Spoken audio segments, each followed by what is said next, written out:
Muito boa noite, pessoal. Sejam todos bem-vindos à 26ª Semana Acadêmica dos cursos de Comunicação Social da Unisc e a 10ª edição do Em Cartaz, que tem por objetivo buscar compreender o papel da comunicação enquanto processo e suporte para a indústria criativa. Portanto, o tema deste ano é justamente a comunicação para uma indústria criativa. Antes de mais nada, eu peço desculpas, a paciência e compreensão de vocês. Peguei um resfriado, fiquei sem voz durante o final de semana, estou um pouco rouco ainda, mas nada que impeça da nossa noite ser maravilhosa. Eu sou John Kercher e vou estar com vocês ao longo dessa semana, que será cheia de atrações, aprendizados e muita troca. A CEACOM será transmitida na página do Facebook dos cursos de comunicação social da Unisc. Então participe com a gente, mande a sua pergunta através dos comentários, certo? Bem, na sexta-feira acontece o Em Cartaz. O evento promove filmes produzidos pelos alunos de produção em mídia audiovisual. E vamos poder nos encontrar presencialmente no auditório central aqui da Unisc. Ainda assim, os filmes e debate também serão transmitidos ao vivo nas páginas do Facebook dos cursos de comunicação e da Unisc TV, além do canal 15 da NET, a partir das 19 horas. Agora, para darmos início à CEACOM, convidamos para o uso da palavra as seguintes autoridades. O vice-reitor da Universidade de Santa Cruz do Sul, Rafael Ren, e o coordenador dos cursos de comunicação social da Unisc, professor William Araújo. Passo a palavra para o professor William. Muito boa noite, professor, e bem-vindo.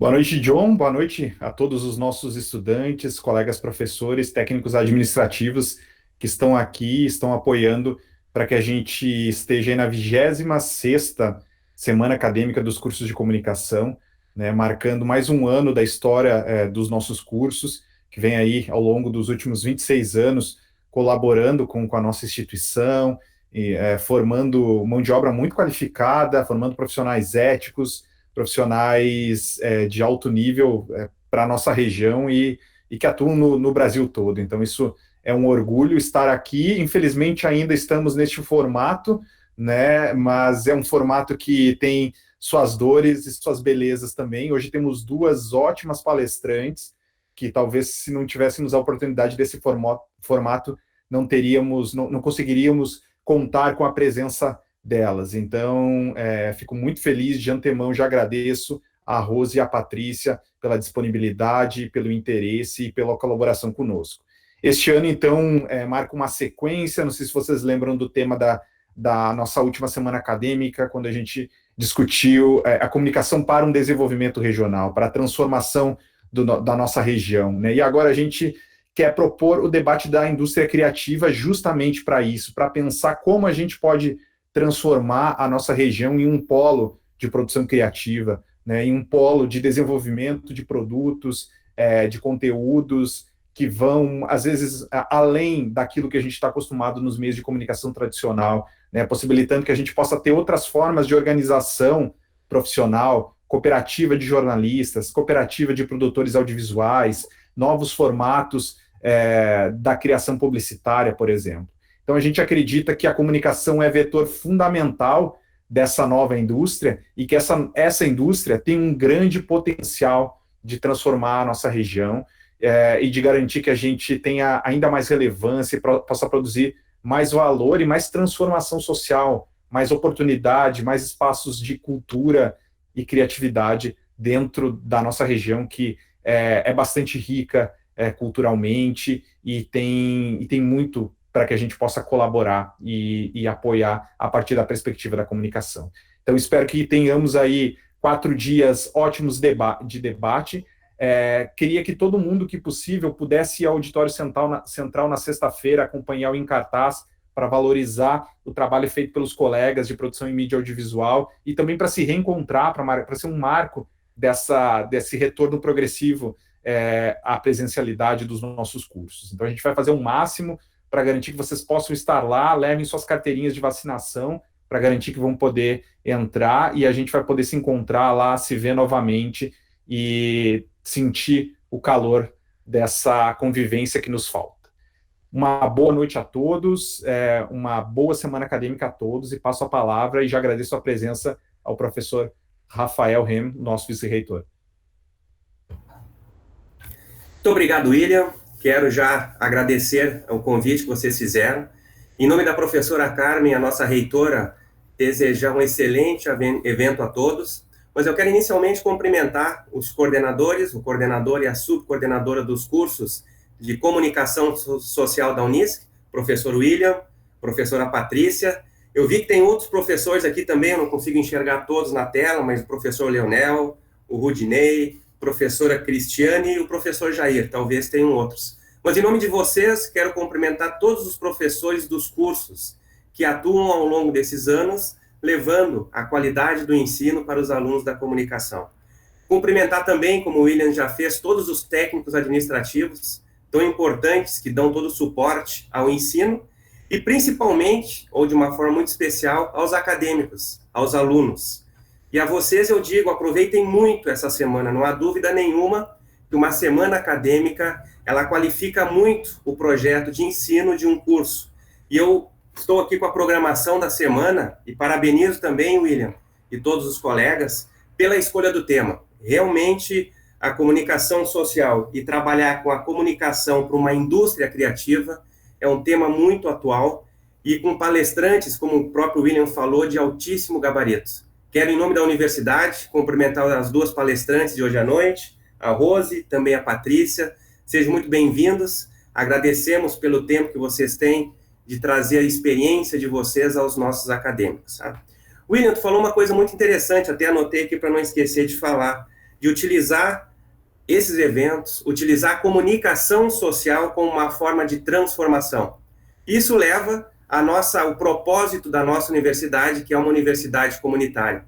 Então dá para perceber que estamos muito bem conectados, o curso de comunicação ou os cursos estão muito conectados com o propósito principal da nossa universidade, que é através da pesquisa, do ensino e da extensão, melhorar a qualidade de vida, transformar a vida das pessoas nas comunidades onde nós atuamos.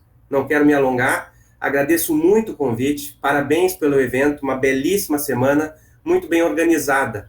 E de antemão eu peço desculpas que eu não posso ficar na palestra, mas eu já vi que está sendo gravado e depois eu vou pedir a gentileza do William me mandar e eu vou assistir na sequência, assim, que eu tenho um outro compromisso agora da instituição, mas agradeço muito. Um belíssimo evento a todos, aproveitem os alunos e principalmente, como o William disse, sexta-feira no Auditório Central, com toda a segurança, voltando aos poucos, mas se encontrar, que também é muito importante no processo de aprendizado. Muito obrigado, William. Obrigado, professor Rafael. Ficamos felizes aí com a sua participação. Agora vamos, então, vocês podem me ajudar, me orientar e passamos diretamente às nossas palestrantes ou passo ao John? John, então. Volta comigo. Agradecemos pelas palavras, professores Rafael e William. Bom, na noite de hoje, nossa abordagem dentro do tema da CIACOM é a seguinte: a indústria criativa e suas conexões com a comunicação.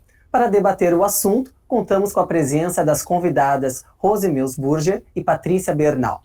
Rose Meusburger é habilitada em Gestão Cultural e Empreendimentos Criativos pelo Ministério da Cultura, pela Universidade Nacional da Córdoba, na Argentina, com extensão universitária em Gestão de Museus, e foi organizadora do primeiro Fórum Internacional de Gestão Cultural. O seu canal no YouTube, Elaborando Projetos, foi finalista do Prêmio Brasil Criativo de 2019.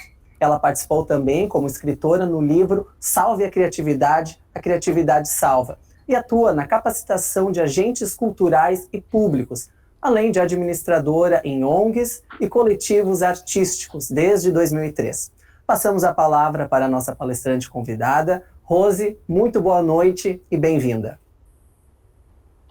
Boa noite a todos, boa noite, professor Rafael, professor William, Patrícia, pelo convite, compartilhar e ter na mesa a Patrícia Bernal, super parceira, amiga, desde sempre, e poder compartilhar aquilo que a gente sabe, um pouquinho que a gente sabe sobre economia criativa com o público da Unisc. Eu estou muito feliz de estar aqui e estar podendo dividir esse momento com vocês.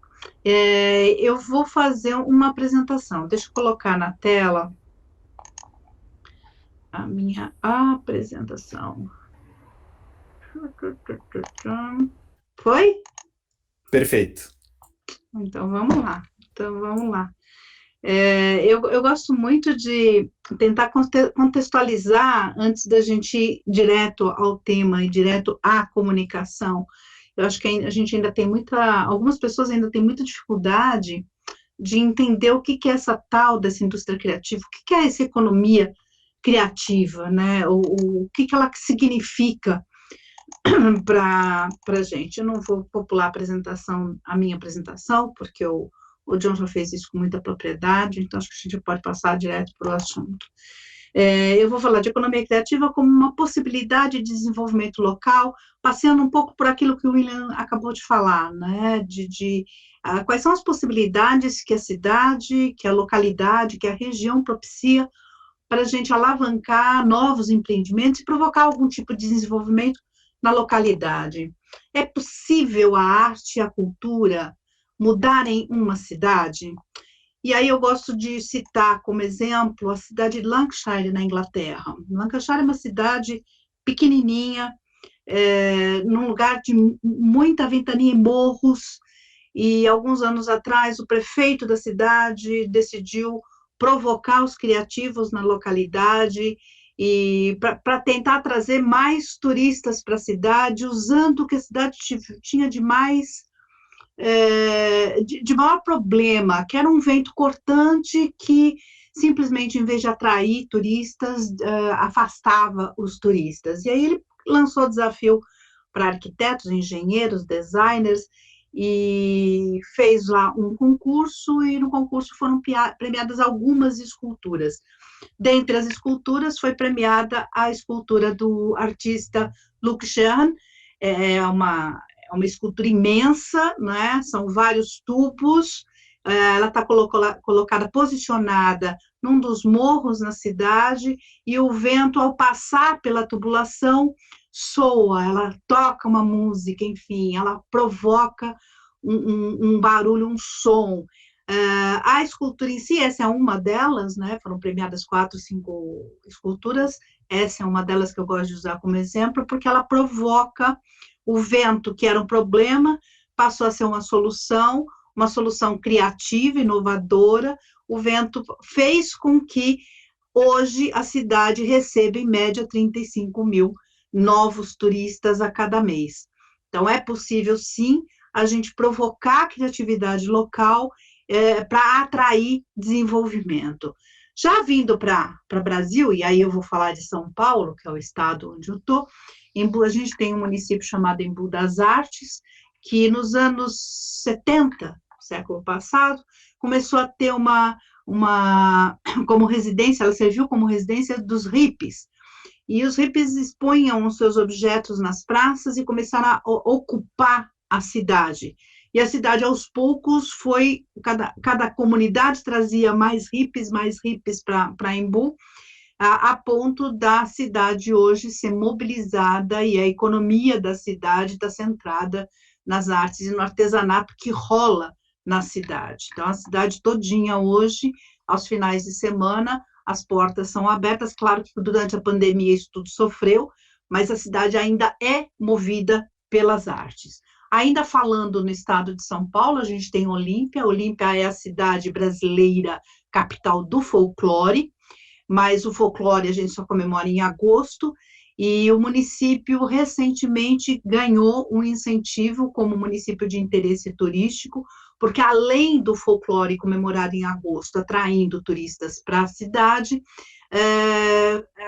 recebeu um polo centrado no Parque de Águas, a Termas dos Laranjais, que fica na cidade de Olímpia. Então, a cidade acabou trabalhando a criatividade, o entretenimento para provocar desenvolvimento local. Hoje a cidade está todinha alinhada, né, ao Parque Termas dos Laranjais, um parque aquático que é o maior do Brasil hoje, né?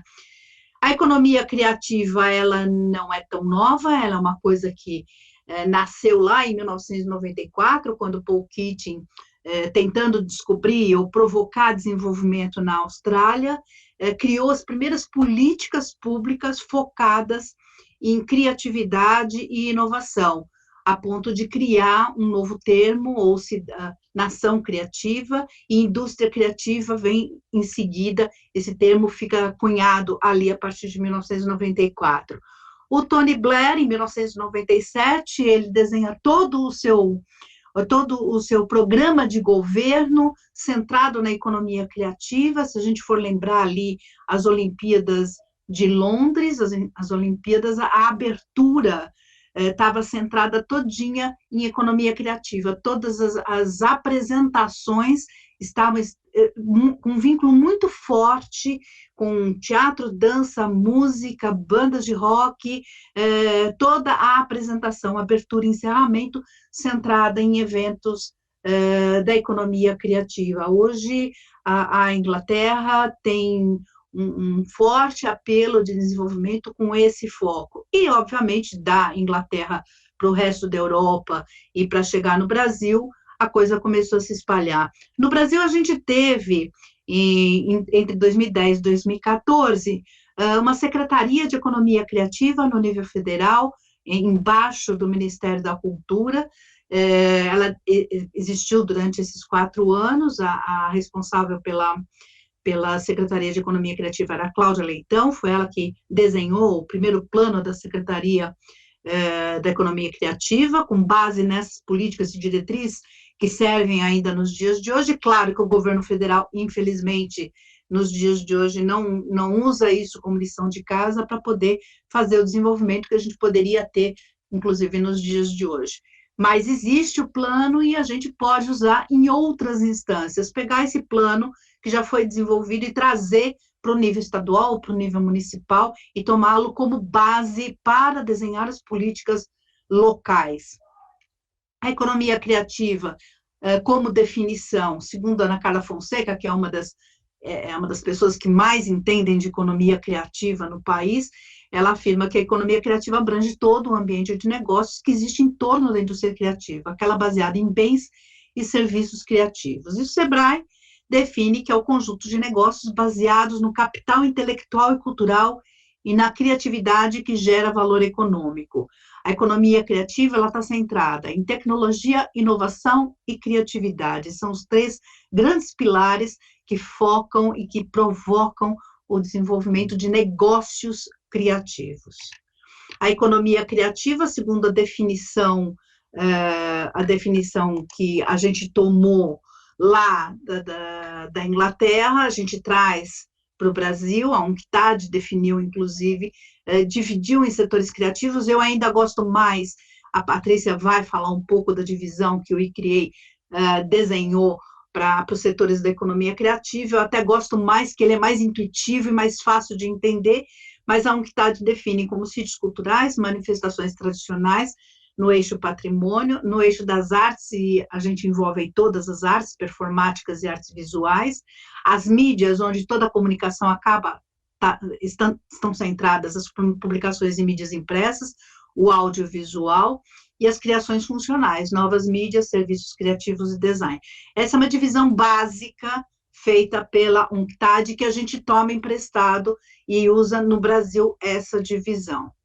Para atuar na economia criativa, é importante que a gente tenha informações acerca do mercado. Infelizmente, a gente não tem grandes mapeamentos de economia criativa no Brasil, mas recentemente a PricewaterhouseCoopers fez uma pesquisa e acabou levantando que a gente tem, nos segmentos criativos, 1 milhão de postos de trabalhos criativos, gerando em torno de 200 mil negócios criativos. Isso tudo representa 2,64% do PIB brasileiro, ou seja, 10 bilhões e meio de impostos federais diretos anualmente, sem contar a cadeia produtiva toda, né? Mas os setores da economia criativa arrecadam mais do que o setor eletroeletrônico, têxtil e farmacêutico. Então, é importante que a gente fale isso, porque parece que, quando a gente fala de economia criativa ou criatividade, parece que a gente não está falando de uma coisa muito séria, né? O sério é o agronegócios e a indústria, e parece que a economia criativa não é muito séria. Esse mapeamento dá conta de que há um crescimento de 4,6% ao ano, e que a economia criativa deveria chegar em 2021, claro que com a pandemia esses números não são os números que a gente alcançou agora entre 2020 e 2021, mas deveria atingir 43,7 bilhões até este ano de 2021. Que é o mercado nos dias de hoje, né? Onde estão as oportunidades de negócios, ou oportunidades de emprego?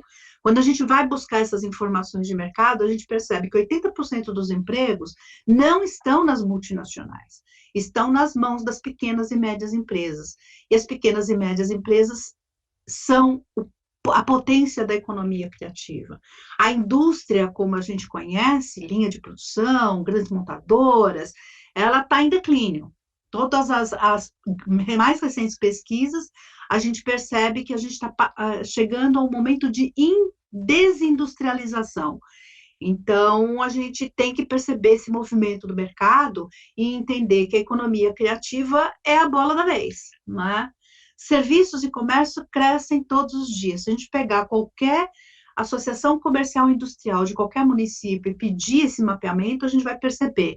Ou tem agronegócios, que ainda é forte no município, mas serviço e comércio é muito mais forte, a indústria vinha não crescendo mais, apresenta declínio de alguns anos para cá, e agronegócio está centrado em commodities, né?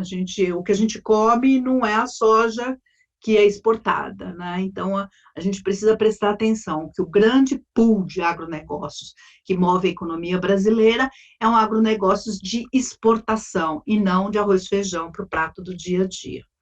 Os dados que a gente tem hoje, né, tanto da indústria, do comércio e de agronegócios, a gente tem isso muito, muito mapeado.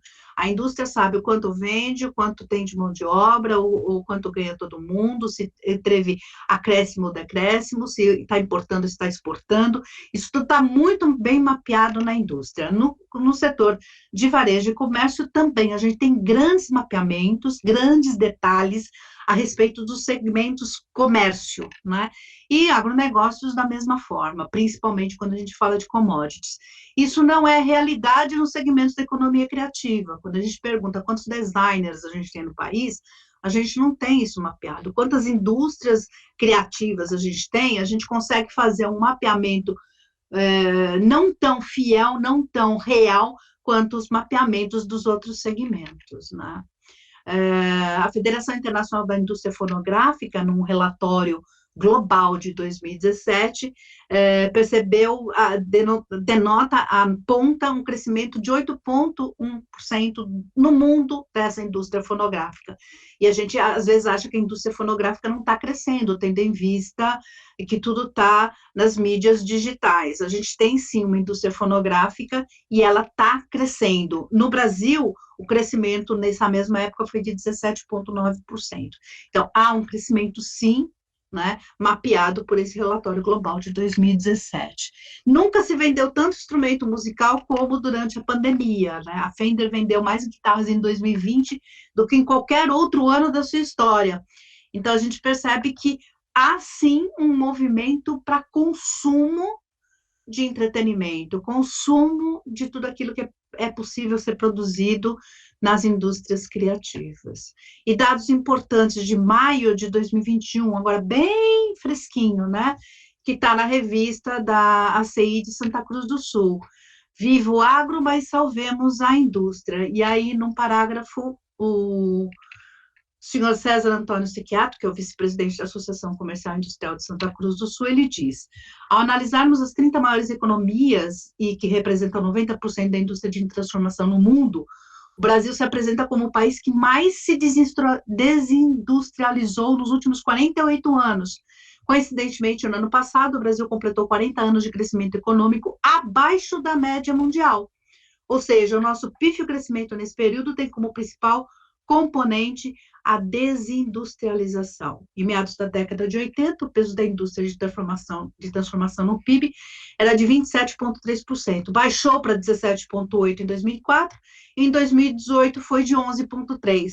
A indústria brasileira, que em 2005 representava 2,5% da indústria mundial, caiu hoje para 1,7%. Então, isso volta a afirmar aquilo que eu disse no começo. A gente está num processo de desindustrialização, não só no Brasil, mas no mundo, né? Para revertermos esse quadro, é fundamental estabelecer parcerias e sinergias entre governos, iniciativa privada e academia. Eu acho que, nesse momento, a própria Unisc está fazendo o seu papel, está discutindo economia criativa, né?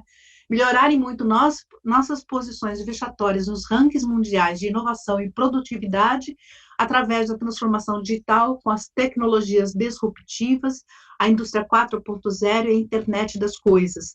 É fundamental que o setor privado e as instituições abracem a agenda ESG, Environmental, Social and Governance, ambiental, social e governança em tradução, e que o setor público e a sociedade encarem a educação de qualidade como prioridade número 1 para formarmos cidadãos e profissionais qualificados. Então, a gente tem aí um relatório uma informação, um artigo bem recente, onde dá conta dessa informação, e muito local, né, em Santa Cruz do Sul. As grandes empresas, por conta disso, estão se reinventando. Existe personalização de produtos. Hoje é possível você comprar um carro com a sua cara, do jeitinho que você pensou, com a cor, com acabamento, com acessórios, mais ou menos, do teu jeito. É possível você comprar o sabão que lava mais branco ou o sabão que lava só colorido, dependendo da roupa que você usa. Então, há uma personalização de produtos. E mais serviços para o consumo de experiência. Cada vez mais a gente quer experimentar e não só consumir por consumir, né? A gente quer ter um consumo de experiência. Nesse sentido, a gente tem um trabalho muito grande, né, tanto da Unesco quanto do PNUD, falando sobre a força da economia criativa, que ela é poderosa e transformadora. Ela provoca crescimento, além do que ela é uma das áreas que mais gera renda, empregos e exportação. E mais uma coisa que não é dito aí, as indústrias criativas são muito menos poluidoras, elas impactam muito menos o meio ambiente. A gente tem hoje uma rede de cidades criativas, também é um programa da Unesco, temos aí uma quantidade grande de cidades criativas no mundo, são mais de 246 cidades de 80 países. A rede abrange algumas áreas. As cidades criativas, elas podem se caracterizar como cidades do artesanato e folclore, mídia, cinema, design, gastronomia, literatura e música. Esses são os segmentos das cidades criativas, e no Brasil a gente tem 10. Salvador com música, Santos com cinema, Curitiba cidade de design, Brasília também design, João Pessoa artesanato, Belém gastronomia, Paraty gastronomia, Florianópolis também gastronomia, Belo Horizonte idem, e Fortaleza design. Essas são as cidades criativas no Brasil. Santos, o ano que vem, esse evento era para ter acontecido ano passado, por conta da pandemia não aconteceu, mas Santos vai sediar o evento mundial das redes de cidades criativas. Acho que é legal acompanhar isso, para ver o que vai rolar. É a primeira vez que uma cidade da América Latina e Caribe recebe o evento anual dessa organização internacional. Vai ser a 14ª Conferência Anual de Redes e Cidades Criativas, que vai acontecer entre 22 e 25 de março de 22. Uma das missões do intercâmbio é a implementação dos ODS, os Objetivos do Desenvolvimento Sustentável da Agenda 2030, que é também foco de atuação da própria Unesco, né? E a riqueza hoje, onde ela está? Né? Ela está centrada na criatividade, na inovação, tanto individual quanto coletiva. Esse é o foco da economia criativa, potencial de desenvolvimento de bens e serviços criativos. E muitas vezes, como é difícil a gente mensurar, né, porque tudo que a gente fala que está ligado à criatividade, tem muita coisa de emoção, experiências, e parece que fica mais difícil da gente apontar resultados ou mensurar tudo isso, mas a gente precisa dar conta desses dados e dessas informações para poder demonstrar, tanto para gestores públicos, como para a academia, como até para o cidadão comum, de que sim, é possível ter resultado. E aí fica a provocação: como a sociedade pode potencializar empregos, trabalho, economia local, tendo como foco a economia criativa? De alguma forma, a Unisc pensa ou trabalha segmentos ou criatividade, quando ela tem ali uma agenda cultural, tem um coro, tem escola de música, um núcleo de arte e cultura e uma orquestra de câmara. Então, a própria universidade já está trabalhando criatividade dentro da própria instituição. A identidade local, né, além da natureza, claro, e da geografia, que é típica de cada cidade, a cidade, às vezes aquele morro, aquele rio, só tem naquela cidade, só tem naquela localidade, a gente pode ter personalidades e pessoas que podem levar o nome da cidade mais longe. A gente tem, no caso, a Ana Hickman, a Lia Luft e o Mequinho, que são personalidades de Santa Cruz.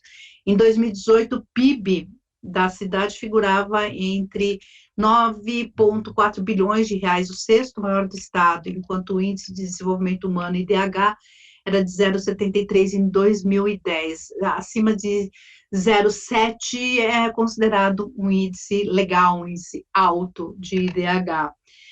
A cidade tem 2 idiomas, o português e o alemão, é a capital mundial do fumo, são identidades e características da cidade de Santa Cruz do Sul, que a gente pode levar em consideração no momento que a gente está pensando alguma coisa aliada à indústria criativa. E, claro, o turismo de experiência, né? A população, em grande parte, católica e evangélica, é lar da Catedral São João Batista, a maior em estilo gótico da América do Sul. Isso, por si só, é um ponto interessante de desenvolvimento e de provocação de turismo, e da Igreja Evangélica de Confissão Luterana, a maior templo evangélico do Rio Grande do Sul. Então, tem dois templos interessantes que podem provocar um turismo de experiência religiosa, né? É conhecida por sediar a maior Oktoberfest do Rio Grande do Sul. A Oktoberfest de Santa Cruz do Sul é a segunda maior do país, está atrás só de Blumenau, e por receber um dos maiores festivais de arte amadora da América Latina, o Encontro de Arte e Tradição. Tem um autódromo Santa Cruz, que de repente provoca turismo, desenvolvimento turístico em torno de esportes, né? E o Parque da Gruta, que pode provocar turismo focado e aliado ao meio ambiente.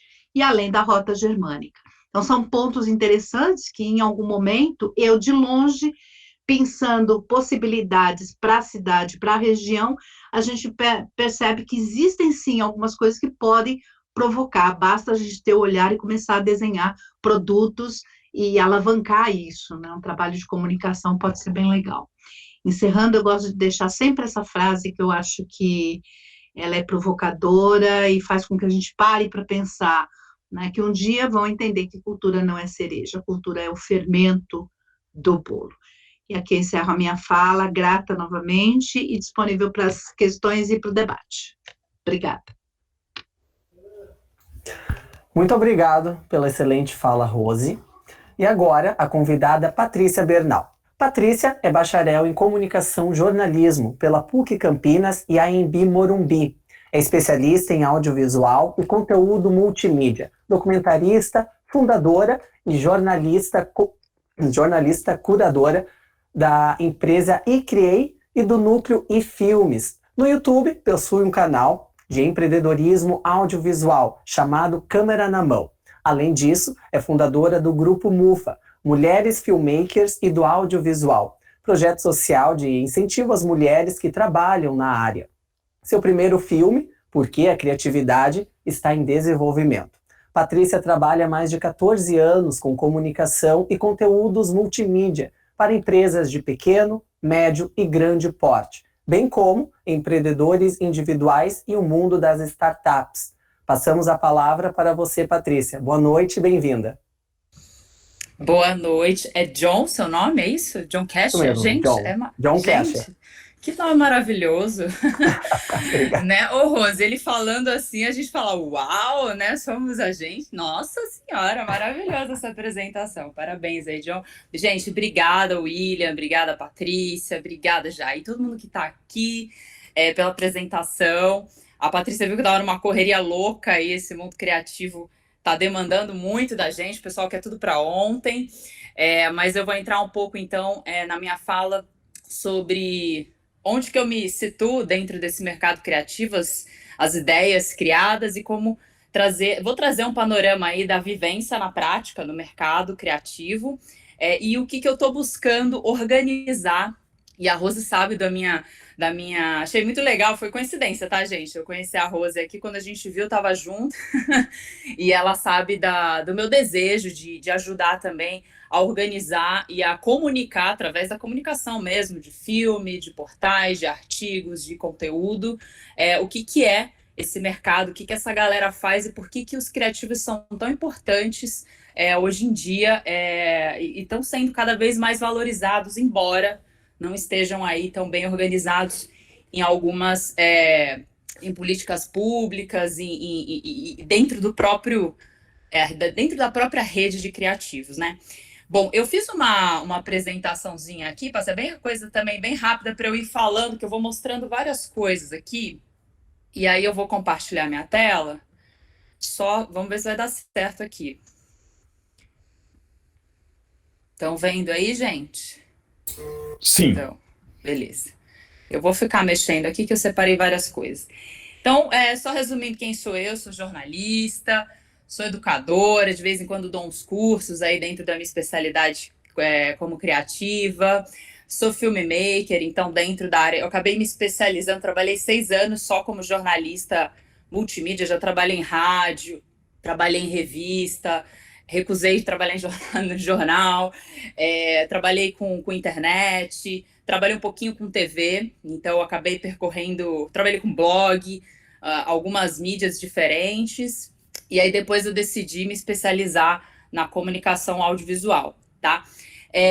Morei 2 anos fora do país, onde eu desenvolvi muitas experiências e vivências dentro da área técnica que eu escolhi.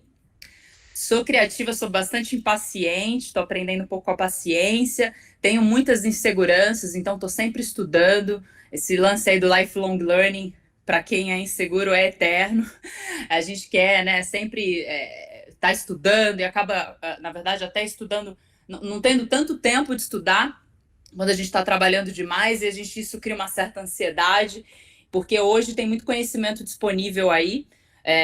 Vocês estão participando desse seminário, e aí tem YouTube, e aí tem os portais, e é muita informação, tem muitos cursos, e eu acho que é bom, e ao mesmo tempo a gente tem que aprender a se organizar para poder ter uma curadoria do que a gente vai absorver. Vocês vão ver que o mercado criativo é um mercado muito solicitado, e quando você cria um posicionamento, tem um trabalho que é reconhecido, aí realmente começa a ter que recusar, inclusive. Hoje mesmo eu tive que recusar 2 projetos, e não é projeto assim, sabe, de 1.000, 2.000 reais, gente. É projeto de 10, 15 mil reais que a gente tem que falar não, porque não tem agenda.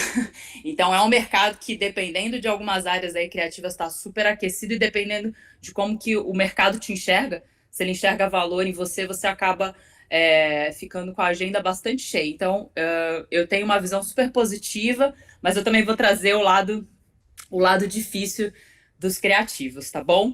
Então, eu sou comunicadora também, então adoro criar conteúdos, aí me considero uma criadora de conteúdo desde que eu decidi entrar no jornalismo, amo viver.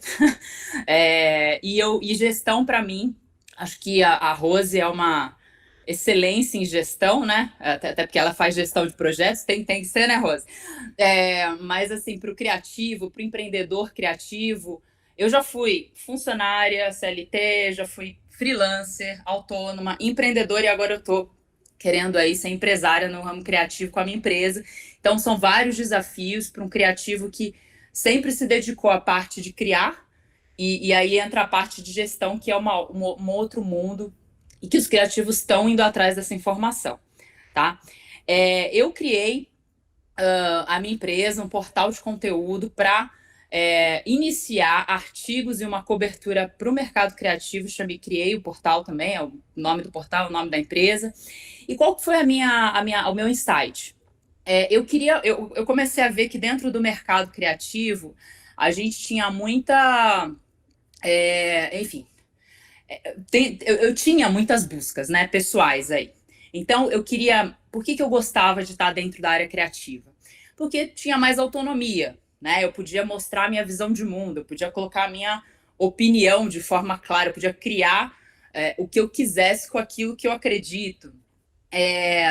Também tem a questão da criatividade, da técnica, de como que a gente vai distribuir essas criações, se a gente vai ficar deixando no HD, se a gente vai deixar nos nossos, enfim, nos nossos computadores, como é que a gente distribui tantas coisas criativas que a gente vem a criar. Isso eu estou falando de projetos pessoais, fora os trabalhos que a gente faz no mercado e que nem sempre os criativos têm tempo, inclusive, de compartilhar tantas criações, porque o mercado, quando você entra e você vai bem, gente, tem muita demanda, tá? Isso que eu posso falar, assim, na prática, e acho que o maior desafio do criativo é lidar com essa demanda e lidar com essa gestão de o que ele vai fazer, quem que ele vai atender, junto com os seus projetos pessoais. Também queria muito trazer dentro dos conteúdos do portal liberdade, né? Porque a área criativa é uma área de liberdade. É uma área que se você propõe convidar um criativo a trabalhar com você, se você propõe ter uma empresa criativa, ser um líder criativo, se você não entende a ideia de liberdade, como que você vai se relacionar com ela, não vai dar certo. O criativo não vai ficar por muito tempo, você não vai conseguir liderar essa equipe de criativos, então a gente tem que dar ao mesmo tempo autonomia, ouvir ideias, para a gente poder ter essa liberdade de escolher e estar, inclusive, nos projetos que fazem sentido para a gente. É um povo meio difícil, esse povo criativo, tá? Você vai se identificar aí quando eu trouxer um pouco dos incômodos. E a área da comunicação, e a Rose fez ali uma introdução sobre a classificação, a gente tem as classificações aí super respeitadas e já, como é que a gente pode dizer, já definidas, mas fui me meter a besta de ver que aquilo, eu não sou uma pessoa que nem a Rose, né, cheia de burocracias e muitos dados, acho eles essenciais para a gente poder fazer alguma estratégia inteligente e para provar o que a gente está solicitando. Então, o papel da Rose é super importante, o papel do gestor é super importante. Mas, quando a gente vai ler alguns relatórios, quando a gente vai tentar entender um pouco, eu comecei a achar a comunicação meio chata, né? Falando português, claro. Eu não sou uma pessoa muito... eu gosto de falar simples, eu gosto de falar com o coração e de falar com a experiência. Eu sou uma pessoa que preciso também consumir esse tipo de conteúdo que se conecte de forma mais direta, simples, porque aí eu presto, inclusive, o meu foco, ele fica muito melhor do que se a gente começa a entrar muito em detalhes. E aí eu criei, ainda não foi divulgado isso aqui, a Rose conhece, tá no meu portal, mas eu não fiz nenhum tipo de divulgação ainda, até porque eu quero transformar isso num relatório para poder validar essa divulgação dessa classificação. É uma classificação que ela envolve 2 pilares. Ela envolve qual que é a minha função como criativa, né? E aí a área de comunicação é uma área criativa. Qual que é a minha função no mundo, né? Tem muito criativo que fala, tá, mas o meu trabalho serve para quê mesmo? Né? Existe em alguns momentos da carreira que a gente pode se questionar qual que é o valor do nosso trabalho. Quando a gente entende essa classificação, eu acredito que dá uma ajudinha. E, por outro lado, tem o mercado corporativo, público, que fala, por que esses criativos são importantes? Né? Qual que é? Será que eles são luxo, o que eles fazem? É essencial? É realmente importante? Tem muita gente que acha que não, né? Muitos políticos acham que não, muitos empresários, inclusive quem já trabalhou em departamentos de criação em empresas, sabe que por um lado, existe ao mesmo tempo uma valorização e ao mesmo tempo uma super desvalorização, porque talvez não entenda realmente, como a Rose falou, qual que é o valor, né, desses profissionais. Então, eu criei essa classificação e vocês, da área de comunicação, eu coloquei nesse comunicação instantânea. Então, o de cima, o gordinho, comunicação instantânea, hábitos Human Tech, espaços de convivência, história e mídias e multiculturas, é a minha classificação para a economia criativa, tá? Essa parte gordinha aqui que vocês estão vendo da fonte, ela é o que eu estou fazendo, tá? Então, por exemplo, jornalistas, comunicadores. Qual que é o publicitários, designers, fotógrafos? O que vocês estão fazendo dentro de toda pesquisa, formação, entrevistas? Vocês têm o papel de fazer uma comunicação rápida para as pessoas, mastigada, simples, né? Então, quanto mais simples, mais gostosa e rápida essa comunicação for, melhor a retenção de público, né? Então, todos que trabalham na comunicação instantânea são os profissionais criativos que têm a missão de mastigar, tá? E de dar aquela informação para que a pessoa leia, ou olhe, ou ouça e entenda. Ela não precise de raciocinar muito, pensar muito. Ela só precisa entender o que está sendo mostrado ali. Se ela vai fazer isso num segundo momento, numa segunda leitura, numa reflexão, aí já é uma segunda etapa, mas o nosso papel não é complicar a vida dela, é facilitar a vida desse leitor, desse ouvinte, desse telespectador, para que ele entenda a informação de forma rápida.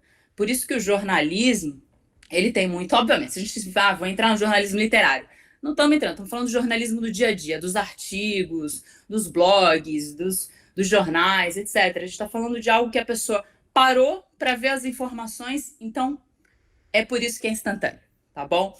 E qual que é a função, o outro lado, né? O que o outro lado, o que o telespectador está buscando? O que esse pessoal quer me dizer? O que esse jornalista quer me comunicar? O que esse fotógrafo está querendo me mostrar?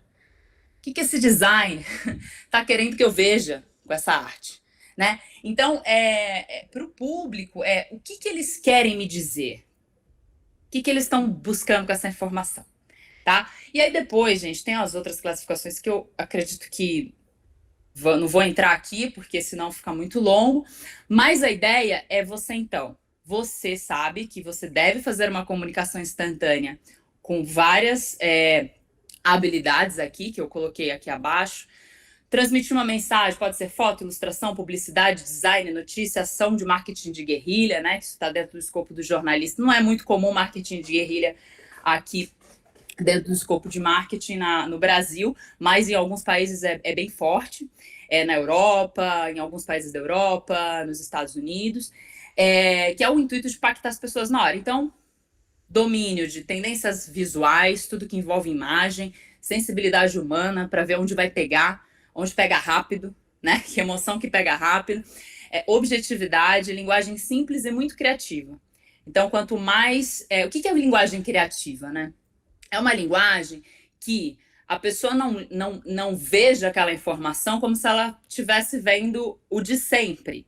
Então, quando a gente consegue, dentro de uma linguagem muito individual, muito pessoal do profissional, trazer a personalidade daquele comunicador, isso com certeza favorece na comunicação. Então, você vê aí um monte de influenciadores que se destacam por quê? Porque eles têm uma linguagem única, uma linguagem criativa pessoal, o jeito que eles conseguem trazer para comunicar, e isso favorece a atração de público, tá? E aí, só para vocês conhecerem aqui o portal, gente, vocês me cortam, porque eu me empolgo, Rose. Rose Produção, não, brincadeira, me cortem, porque, enfim, eu me empolgo aqui nos assuntos e vou falando. Esse aqui é o portal, tá? É o portal que eu criei, gente, não tem... É o meu portal, eu criei com dinheiro próprio aqui para começar a escrever sobre as áreas criativas, tentar mapear esse assunto. Por quê? Porque eu não encontrei nenhuma mídia legal que eu gostasse, exceto Elaborando Projetos, não querendo puxar o saco da Rose, mas assim, não tem... eu não encontrei uma mídia que tem alguns Instagrams, tem alguns projetos que eu gosto muito, mas eu não encontrei, como jornalista, em nenhum lugar reunido, algo que me conectasse, que falasse de mercado, que falasse de dinheiro, de profissão, de uma coisa mais business, de uma coisa mais empreendedora, né? Eu sempre via muito cases e tal. É legal case? É legal case. É uma história que pode inspirar, pode dar uma ideia? É legal. Faz parte do conteúdo de repertório. Mas e aí, quem está falando de mercado mesmo? né, de transformar a ideia em dinheiro? Quais são? Tem profissionais falando disso, mas eu não encontrei nenhum portal. E foi por isso que eu tomei essa iniciativa de criar um portal para começar a criar artigos e distribuir informações super novas, pesquisadas mesmo, de livros, de filmes, de entrevistas, de eventos, para trazer para o pessoal. Então, esse aqui é o portal. E que tivesse uma cara que fosse moderna. Porque eu também tenho essa questão do design. Quem é da área criativa e começa gosta de coisas com design, gosta de coisas bonitas, de entrar numa página, de um portal, num canal do YouTube, que tem a beleza do design, que você se sinta atraído por aquele conteúdo. Então, tentei caprichar um pouco aqui nisso. Dentro aí voltando aqui nos slides, eu fiz uma palestra no Unhide, que é um festival que tem muito pessoal de design, animação 3D, essa galera aí que mexe mais com a parte de pós-produção, tá? E aí eu fiz uma pesquisa em loco, conversando aí com 25 criativos que estavam lá, passeando, né, curtindo o festival. Eu queria passar para vocês, também não é uma pesquisa que foi publicada, que foi divulgada, também está tudo muito interno ainda dos meus trabalhos, tá, pessoal? Tem algumas coisas aí públicas, mas eu quero fazer uma publicação bem organizada, inclusive junto com a Rose, vou ficar muito contente também se a gente conseguir organizar alguma coisa junto com universidades, com a de vocês e com essa parte da educação que eu amo. E aí eu encontrei, pessoal, esses 10 incômodos dos criativos. Então, você fala, tô entrando nessa área, vou cobrir essa área, né? Ou eu vou entrar para trabalhar, ou eu vou cobrir para entender o que é esse mercado criativo. Esses aqui são 10, tinham mais, tá? Mas eu selecionei 10 problemas incômodos que os criativos vivem em suas carreiras, né? E por que eu acho interessante vocês saberem disso, e comentei com a Patrícia que eu ia trazer?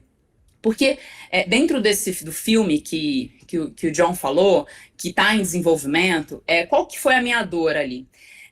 Eu queria entender como é que a gente tem lá economia criativa, a Rose trouxe um monte de dados, os impactos positivos, etc, etc. Só que assim, eu queria muito trazer a perspectiva da economia criativa pelas pessoas que trabalham nela. Então, a ideia do filme, qual que é? A gente trazer eu coloquei 3 perfis, tá? De criativos que na verdade, precisam da criatividade para desenvolver seus trabalhos. São eles, os empreendedores criativos, empresários que abrem empresas criativas, startups criativas, os freelancers, né? O pessoal que vai trabalhar autônomo, freelancer ou até contratados em empresas criativas. E o pessoal que trabalha em empresas tradicionais, mas que tem setores, ou startups até, mas que tem setores de inovação. São pessoas não necessariamente que põem a mão na massa, que vão criar ou vão contratar os criativos, mas vão pensar estrategicamente. Então, esses 3 grupos são os grupos que hoje movimentam toda essa economia criativa aí. Seja de forma direta, que são aqueles criativos que são os profissionais, seja de forma indireta, que são os contratantes dos criativos, aqueles que vão organizar os projetos. E aí, gente, eu trouxe esses 10 incômodos, são dos criativos, tá? Dos profissionais criativos. Então, entre eles, não sei vender o meu trabalho autoral. Como é que eu faço? Né? A questão do trabalho pessoal, da visão de mundo é muito importante para o criativo. E tem muitos que conseguem vender e têm sucesso nisso, tem outros que têm muita dificuldade. Muitas crises em generalista ou especialista. No jornalismo, isso é uma questão que os professores fazem. E aí, vai se especializar em quê? Eu demorei muito tempo para decidir, não é uma coisa simples. Se você, enfim, gosta de cobrir tudo, tá na experimentação, talvez com a maturidade você vá vendo que você tem mais paixão. Eu demorei bastante tempo até encontrar esse tema da criatividade com a minha paixão dentro do jornalismo, se eu fosse escolher um tema.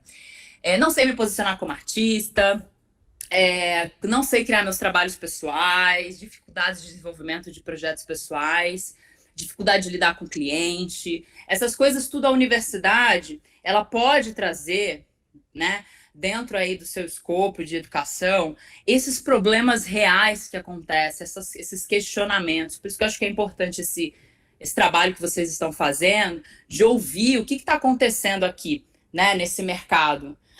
Porque a parte da prática técnica, né, como fazer o seu trabalho, isso é importantíssimo e é o básico, mas quando se sai para o mercado, tem que se trabalhar outras coisas também. Talvez esse tipo de pesquisa, de formação, possa ajudar com essas pessoas que vão vender o seu trabalho, né? Que vão procurar emprego, que vão ir atrás do seu trabalho dentro da economia criativa. Não trabalho bem sob pressão, não respeitam o meu tempo de criação. Isso é um dos maiores problemas aqui no Brasil que eu vejo, assim, dos criativos, a reclamação. Eu mesmo hoje recusei 2 trabalhos, porque um era para daqui a 2 semanas e o outro era para daqui a um mês, mas mas a minha agenda está um pouco cheia, e aí não tive esse tempo, mas muitas vezes a pressão que os criativos sofrem para ontem, jornalista, isso prejudica o trabalho, prejudica o prazer daquela pessoa em desenvolver algo diferente, para não ficar aquele mesmo conteúdo de sempre, e acaba, enfim, prejudicando o desenvolvimento da carreira desses profissionais. Sou introspectivo, não sou bom comunicador, aí você vai ter criativos que são, criativos que não são. Não me encaixo nos modelos de trabalho. Então, eu vi vários criativos questionando o modo de trabalhar, né? As opções de trabalho que tem, as horas, o estilo. Então, o criativo, ele tem essa tendência de questionar e de falar: oi, eu sou uma pessoa, tá? Eu não sou uma manada, eu sou uma pessoa e eu trabalho bem nessas condições. E aí, vamos junto? Só que ainda não se tem, obviamente, é muito dentro das startups que surge um pouco mais de liberdade, dentro de empresas de tecnologia, grandes, multinacionais, que tem esse clima, mas ainda tem muita pressão envolvida. Mas, pelo que eu conheço das pessoas que trabalham, são ambientes que você tem um pouco mais de liberdade, exceto algumas empresas tradicionais que estão transformando sua cultura, né? E aí vem a cultura da transformação criativa e inovação dentro das empresas, que vão atrair esses talentos que precisam de algumas coisas que até então não eram permitidas nos modelos tradicionais. Minorias, né? Na área criativa tem muita gente que se sente, enfim, como minoria, sem acesso. A tecnologia, a área criativa envolve tecnologia. Muitas faculdades têm uma estrutura ali de câmeras e tal, mas aí quando o profissional vai para o mercado de trabalho, dependendo da condição financeira dele, ele não tem como dar continuidade de forma rápida, e aí surge um outro problema aí, que é a tecnologia, que é o acesso a equipamentos que podem dar um upgrade no seu trabalho. Então, tem que ralar muito para pagar aí esses equipamentos para ir se desenvolvendo mais rápido, tá? E tem medo de falhar na busca pelo sonho. É uma área muito...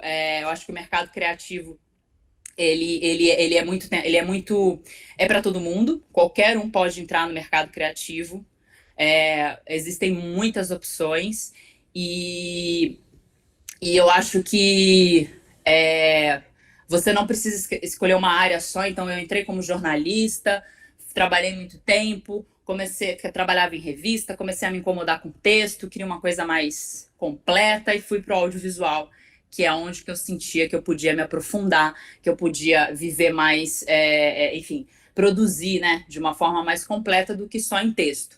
E também porque eu achava que eu não tinha tanto talento assim para texto, e para o audiovisual foi como uma luva, assim, foi gostoso de trabalhar.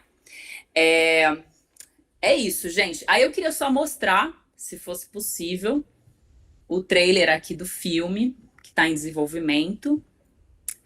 E abrir para vocês, aqui é um roteiro do filme, falando aqui dos 3 perfis, né? E quais são os impactos desses perfis positivamente e negativamente na economia. Por que negativamente? Porque, assim, criatividade, mercado criativo, é um negócio muito atrativo. E ele realmente movimenta muito dinheiro, atrai público, torna a vida muito mais... viva, né? Quem trabalha na área criativa e quem consome criatividade de qualquer nível, qualquer estilo, sabe disso. Todos nós consumimos filmes, música, arte, etc, etc, a gente sabe. Só que o outro lado que eu falo negativo é assim, esses profissionais são pessoas que se envolvem muito com as suas artes, com as suas criações. E tem uma série de questões que você, profissional, tem que lidar na carreira e que é bom a gente conversar sobre isso também. Porque o mercado é amplo, o mercado é vasto, é saturado, né? Ele tem muita gente fazendo, mas ao mesmo tempo tem público para todo mundo, tem espaço para todo mundo. E a gente tem algumas áreas, a Rosa citou as áreas de tecnologia, de animação, de desenvolvimento de softwares, de audiovisual, o jornalismo está se reinventando, a comunicação, tem muito espaço para os jornalistas não dependerem só de trabalhar em grandes mídias e fazerem e colaborarem e serem a própria mídia junto com outras mídias, enfim. Tem muita coisa para fazer, mas tem que se preparar aí para o mercado criativo, que é um mercado gostoso, cheio, mas não é fácil. Você não espere começar ganhando rios de dinheiro, vai ser difícil no começo e talvez demore um pouquinho, dependendo da área que você entrar. Eu tenho um irmão que tem 22 anos, faz 2 anos que está na área criativa e já está ganhando, enfim, os criativos, dependendo da área, você pode trabalhar para outros países. Então, ele estava trabalhando para uma empresa canadense, ganhando em torno de R$7.000 por mês de salário com 22 anos. E ainda achou pouco, né? Tanto que agora ele saiu e falou que vai trabalhar como freela, porque ele acha que ele vai ganhar mais, né? Porque realmente é uma área que dá para ganhar mais. E ter mais liberdade, não ser aquela pressão. Então, por isso que eu falo que é importante as empresas e o mercado e vocês criativos entenderem quem é essa galera e quais são... É uma troca. O que a gente precisa, o que vocês precisam, vão trabalhar junto? Que aí a coisa vai melhor, em todos os âmbitos. Então é isso. Aí eu não sei se dá tempo de passar o trailer aqui, tem 3 minutos. Esse é o trailer do filme, esse é o trailer de venda, tá? Então, o que é um trailer de venda? Tá estruturado para eu ir para o mercado buscar patrocínio, tá? Vou passar aqui. Eu acho que vou ter que só tirar o fone. Vê se vai dar o som aí, gente. Peraí. Ó. Tá o som? Não. Eu acho que é porque eu despluguei. Deixa eu só ver uma coisa aqui. Eu vou fazer um teste. Se não der certo, aí eu compartilho o link, se alguém puder abrir.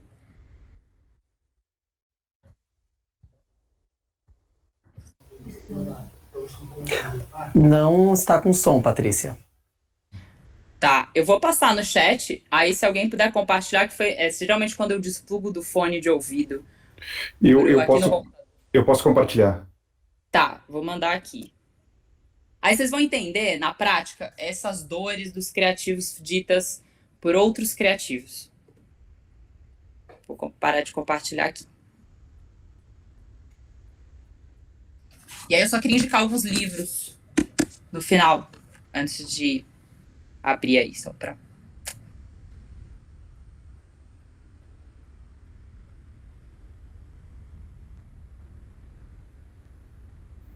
E só um detalhe, rapidinho. Nessa palestra da Unhide, que eu falei sobre como vender o seu talento, e eu me emocionei bastante, porque a área criativa é cheia de altos e baixos, né? É muita intensidade quando a gente se envolve nos trabalhos, nos projetos. E depois da palestra, gente, vieram uma multidão, 25 pessoas falar comigo, dizendo, cara, eu sinto muito isso, eu tenho muito esse problema, essa dor, e a galera esperou. Então, assim, eu acho que esse papel de entender os criativos exige muito dos criativos, e entender eles, acho que vai ser a gente vai ter uma economia criativa mais próspera se a gente fizer essa ponte. Vamos lá. If I were talking with a famous composer or a famous graphic artist or a famous product designer, and he or she were to say to me, well, I'm a creative, I'd have said, no, I mean, yes, you are, but you're much more than that. I make a distinction between creativity, which is something that we all do, and it's part of our lives, and for some people it's part of our work. And the consequence is that many highly talented, brilliant, creative people think they're not.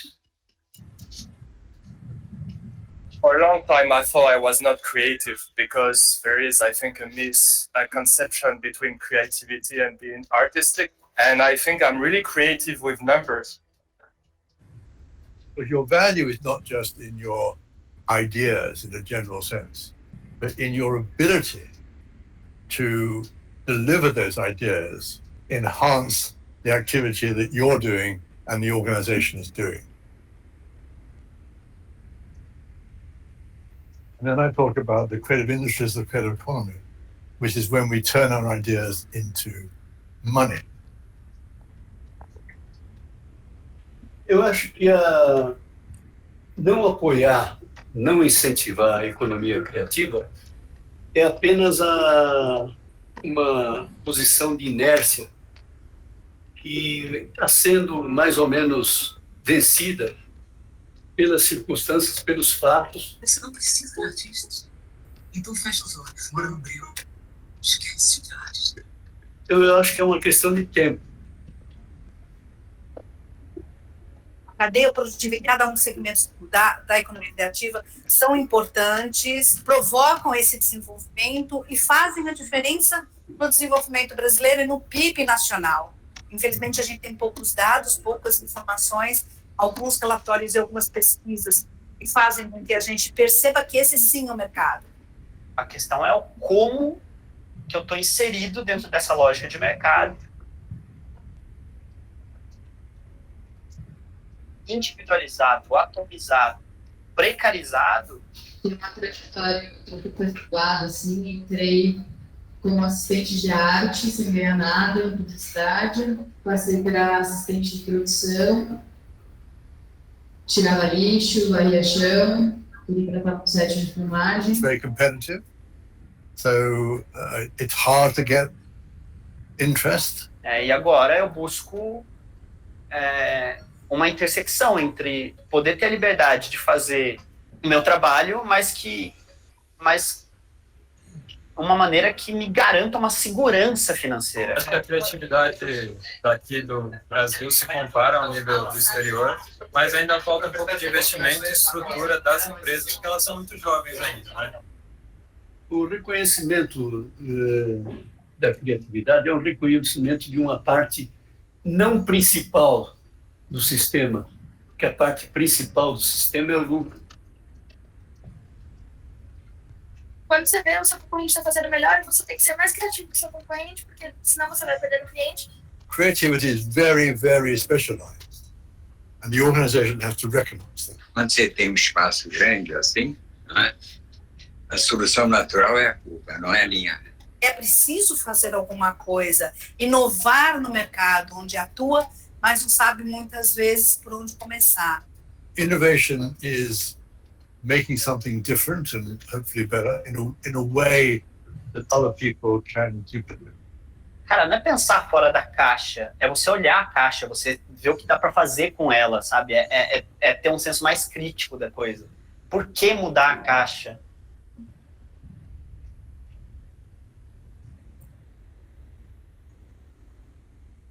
É isso, gente. Obrigada. Estamos aqui, eu e Rose, pronto para a artilharia aí.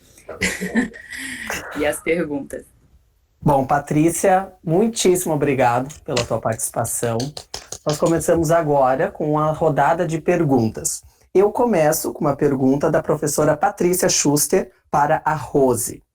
É o seguinte: quais são as expertises, os conhecimentos que a Unisc e o curso de comunicação, mais especificamente, podem e devem explorar para fomentar a indústria criativa, sobretudo a da nossa região, vocacionada no tabaco?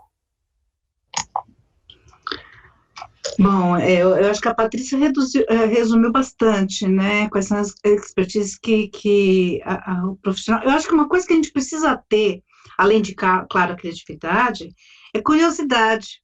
Eu acho que a curiosidade move a criatividade, perceber o que a gente tem, o que eu tenho, o que a minha região tem, que a gente pode explorar economicamente, como atrativo turístico, como atrativo de desenvolvimento, perceber isso, provocar que os alunos pesquisem mais, ou tenham um olhar diferente para aquele dia a dia da comunidade. Às vezes a gente vai descobrir um pequeno contador de história que pode virar um point de atrativo turístico por conta de uma pesquisa, de um levantamento. Então, a curiosidade acaba provocando a gente para isso. É ter a curiosidade de conhecer. Eu sempre fui muito xereta, curiosa mesmo. Eu trabalhei em grandes empresas. Eu trabalhei numa empresa de transporte aéreo, e eu tinha curiosidade de todos os dias eu ia a um departamento diferente da empresa, porque a empresa era mega grande, e eu queria conhecer, ou saber o que se fazia em determinados departamentos, e eu acabava descobrindo coisas assim, gente, eu não sabia que se fazia isso aqui, tipo, eu não sabia que dentro da empresa a gente tinha um departamento que fazia a análise da fuselagem do avião, para saber se aquela fuselagem estava intacta ou não, e se ela podia ser mantida ou não, se precisava de manutenção ou pintura. Isso se fazia dentro da empresa, eu achava que precisava fazer fora do país, e isso eu estou falando lá atrás, década de 80, século passado. Então, assim, eu acho que a curiosidade é uma coisa que a gente precisa. Se a gente não é curioso, a gente precisa aprender a ser curioso. E eu acho que os professores podem provocar a curiosidade dos alunos, né? Fazer com que eles tenham a curiosidade de buscar informações, de buscar detalhes, investigar. Aí cabe a parte do jornalista investigativo, de investigar a comunidade, levantar potencialidades, mapear isso com um olhar curioso mesmo. Como disse o menino no vídeo, não é pensar fora da caixa, é conhecer a caixa, né? E o que eu posso fazer com essa caixa? Né? O que eu tenho hoje? Eu só tenho essa caixa. O que eu faço com ela? Como é que eu trabalho com essa caixa? Porque eu não tenho outra caixa, eu não tenho outra possibilidade, eu só tenho essa. Eu tenho a minha cidade, eu tenho a minha rua, eu tenho as minhas escolas, eu tenho os meus mestres, eu tenho os artesãos que trabalham na comunidade, eu tenho a comunidade religiosa, o que eu tenho na cidade? A gente sequer sabe disso. Às vezes a gente não sabe o que tem na rua da gente, porque a gente não tem esse olhar curioso. A gente não olha com curiosidade para as coisas. Eu acho que provocar essa curiosidade no meio acadêmico, acho que é fundamental. Disso pode sair excelentes projetos e grandes inovações.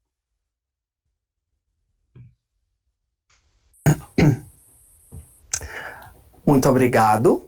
A próxima é da Célia Zingler. Ela pergunta se a linguagem criativa conversa com a subjetividade das pessoas. Acredito que a Rose e a Patrícia possam dar suas opiniões. Começa com a Rose.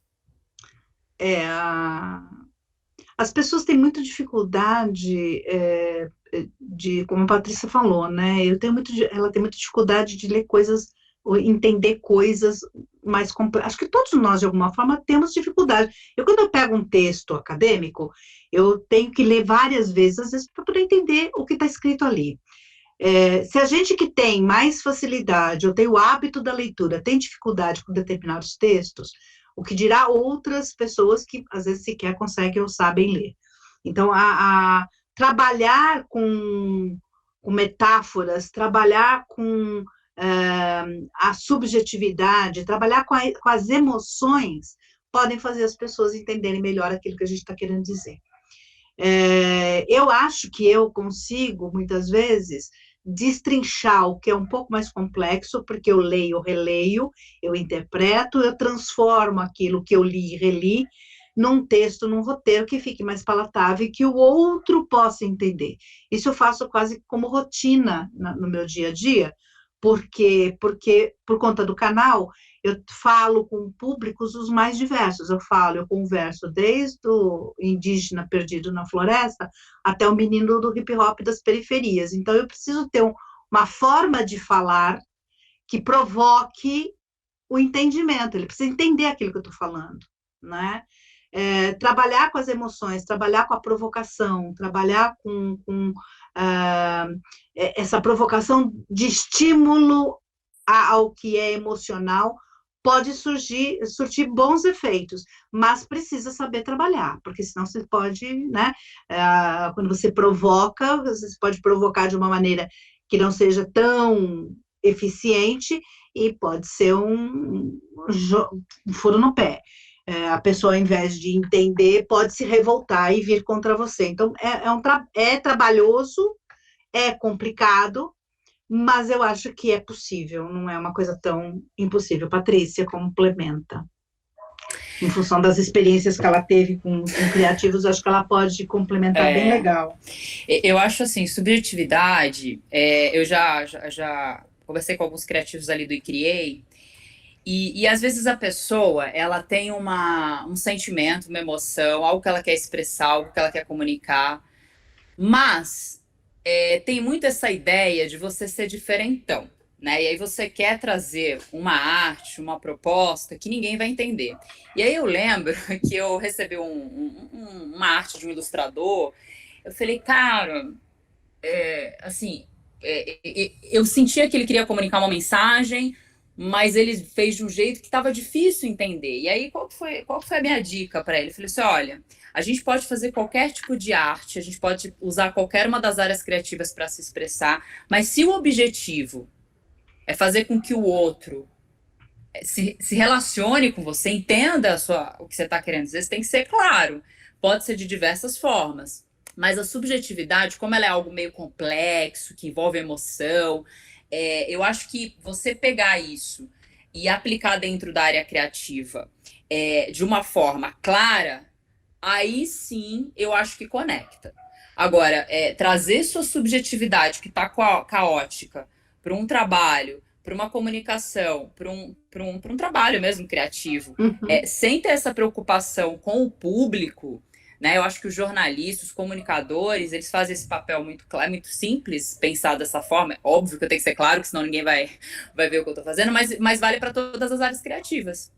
Vale para um fotógrafo, vale para um designer, vale para um storytelling, vale para um jogo, né? Quantos jogos, quantos games, sério mesmo, gente, game, assim, de videogame, né, porque tem game de tabuleiro e tal, você não consegue sair da primeira fase, fala, meu Deus, tá difícil demais, quer dizer, aquela pessoa não pensou na pessoa que tá jogando. Coisas assim que você fica, tudo bem, pode ter níveis de dificuldade? Pode ter níveis de dificuldade, mas eu acho que falta muito essa preocupação do criativo com a experiência de quem está consumindo aquele produto criativo, e aí muitas vezes não dá certo, ele fala, pô, não rolou, não ficou bom, ninguém gostou, não vendi, e aí não bomba, não explode, porque você atingiu talvez uma pequena parcelinha ali. E por que você está querendo atingir uma pequena parcela se você pode atingir todo mundo? Né? O criativo tem que pensar em impactar quanto mais pessoas, gente, melhor, porque a gente está ali se comunicando e se relacionando. Ponto final. Bom, é o que eu penso. Certo. Agora, a Clarissa Gomes pergunta para a Patrícia. Existe um momento em que a criatividade esgota? Como é trabalhar em uma área que sofre tantas mudanças constantemente? Existe. Existe por conta eu acho que comigo já aconteceu por conta de 2 fatores. Quando você aprende uma técnica criativa, por isso que o conhecimento é muito importante. Você foi lá, tem o seu lado criativo, pessoa criativa, e tem a técnica criativa. Pega uma ferramenta para criar alguma coisa. Quando você já usou todas as técnicas que você conhece, quando você já fez todos você já experimentou tudo aquilo que veio do seu repertório, e você não cria novos repertórios, você não vai ver coisa diferente, não vai aprender coisa nova, conhecimentos novos, esgota. Só esgota quando você não continua esse aprendizado. Por isso que eu acho que quando você se sentir esgotado criativamente, talvez esteja precisando de consumir mais repertório, coisas diferentes, coisas novas, falar com gente diferente, ver trabalhos de outras áreas criativas. Gente, assim, a economia criativa tem quantas áreas, Rose? Bom, na minha classificação são 5, mas assim, tem uma, sei lá, 20, 30, não, tô exagerando, mas é muita gente, são muitas áreas específicas e muita coisa que você pode pegar de uma área criativa. O Carsten da EBAC, que é uma escola aqui de área criativa aqui de São Paulo, quando eu fui explicar o meu conceito da economia criativa, ele falou, cara, mas você ainda está separando, e não era esse, tá? Eu realmente estava indo muito para o molde da separação, de colocar em bloquinho. Na verdade, a gente tem que misturar. Como é que a gente mistura isso? Como é que a gente para de falar que é, né, assim, que é só artesanato, né? Não, é artesanato, ele está dentro de que universo criativo? Que daí você consegue ter mais repertório. E eu acho que o segundo ponto, como é trabalhar em uma área que sofre mudanças, eu não entendi exatamente as mudanças, se é relacionado à tecnologia ou se é relacionado a... o que eu vejo mais de mudança é em tecnologias, porque o ser humano, enfim, ele está sempre... eu acho o ser humano muito complexo e muito diverso. Pode ser que antigamente ele era mais fechadinho e agora a gente pode se expressar mais, mas eu acho que em relação às tecnologias, é muito difícil o seguinte, o que é bom? Saber que tem um monte de ferramentas de absorção de conhecimento disponíveis, tá? Coisas acessíveis, conhecimento acessível, e você pode entrar numa onda de colaboração e trabalhar com pessoas. A área criativa é muito... você pode trabalhar colaborativamente, você pode começar sozinho, mas depois você pode trabalhar colaborativamente. Agora, quando a gente fala de tecnologia, é bom e não é? Porque, assim, é caro tecnologia. Então, quanto mais eles vão lançando equipamentos, coisas para a gente fazer mais rápido o nosso trabalho, porque no fim das contas é isso. Eles dão as ferramentas para os criativos facilitarem o nosso trabalho. Quanto mais antigo o equipamento, mais arcaico, mais peso, demora, tal, computador mais lento, uma câmera X, Y, Z. Quanto mais tecnologia, mais rápido a gente executa. Só que aí tem o contraponto. Mais rápido, quer dizer, o mercado vai ficando mais acostumado, porque embora as ferramentas ajudem a gente a sermos mais rápido, existe um ser humano por trás daquele projeto criativo, e esse ser humano, ele não ficou mais rápido, não na velocidade dos equipamentos. Então, eu acho que esse é o estresse que pode vir a ter dentro do espectro dos criativos aí. Não sei se a Rose quer falar alguma coisa. Não, acho que só complementando a coisa a criatividade, eu costumo dizer assim, quando a atividade acaba, não é que ela acaba, a gente precisa, de fato, quebrar rotinas. O que faz com que a gente continue sendo criativo é quebrar rotina. Então, assim, usei todas as tecnologias, todas as ferramentas, vou buscar outras. Como é que eu provoco a minha criatividade? Tendo contato com outras realidades ou outros públicos para poder vou ler um livro de um romance que eu nunca li, vou assistir um filme que eu normalmente não assistiria, vou assistir um espetáculo que eu não gosto daquele tipo de espetáculo, mas eu vou, que é para me provocar a conhecer coisas novas, conhecer coisas diferentes, fazer e mudar os caminhos. Eu vou da escola para o trabalho, do trabalho para a escola, para casa, é sempre o mesmo caminho. Já tentou mudar os caminhos? A partir do momento que você começa a mudar os caminhos, você começa a ter outros olhares e outros insights. Então, quebrar rotinas, para mim, é a chave da gente não perder a criatividade. E só complementar isso, Rose, é legal você, por exemplo, assistir o filme, sei lá, você odeia rock death metal, sei lá, mas você assistir o filme ou interagir com quem curte. Porque se você assistir com a pessoa que você geralmente assiste, os dois vão achar um saco, vão querer pausar. Mas se você consome esse novo repertório com a pessoa que ama ele, talvez você passa a ter outra visão. Porque ela vai começar a te falar, gente, é isso, é assim que é desse jeito que eles criam as músicas. Talvez você comece a falar, putz, eu tinha maior preconceito. E eu não tinha pensado sobre esse aspecto. Então é legal essa mudança de repertório, com pessoas que amam aquilo que você até então achava um saco, que aí eu acho que fica mais gostoso a troca e o aprendizado. É isso.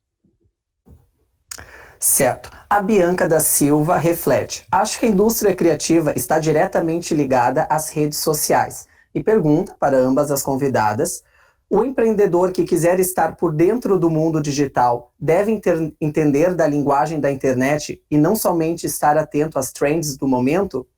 Podemos começar pela Rose. Eu acho que assim, a comunicação, a velocidade da comunicação, inclusive, nos traz uma grande responsabilidade, né? de checar informação, fake news, enfim, porque a gente é muita informação ao mesmo tempo. Eu acho que a vida acontece em rede.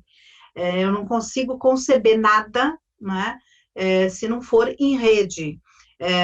Quando eu falo de rede, é rede de trabalho, rede colaborativa, não necessariamente mídias sociais. Claro que as mídias sociais hoje são ferramentas potentes para alavancar trabalho, para você ser conhecido, para você estar no mercado, dependendo daquilo que você posta, daquilo que você compartilha, as pessoas vão achar o seu trabalho interessante ou não, vão querer se aproximar de você ou não, dependendo de como você se comporta, as mídias sociais podem impactar diretamente o resultado de uma colocação profissional, inclusive. A gente sabe de hoje de empresas que antes de contratar a pessoa que está concorrendo ali naquela vaga vai dar uma passeada nas mídias sociais. Então, as mídias sociais são, sim, ferramentas importantes e a gente precisa levar elas em consideração. Redes são potentes. Patrícia chega na minha rede, a gente troca, de repente a gente se torna parceira, ou descobre que não é o momento, não é a hora, não, agora está na hora. Uma indica a outra para outros trabalhos, se a gente faz um trabalho bacana. Então, as redes podem potencializar trabalhos, podem trazer resultados positivos àquilo que você desenvolve. Eu não consigo trabalhar mais se não estiver plugada, né?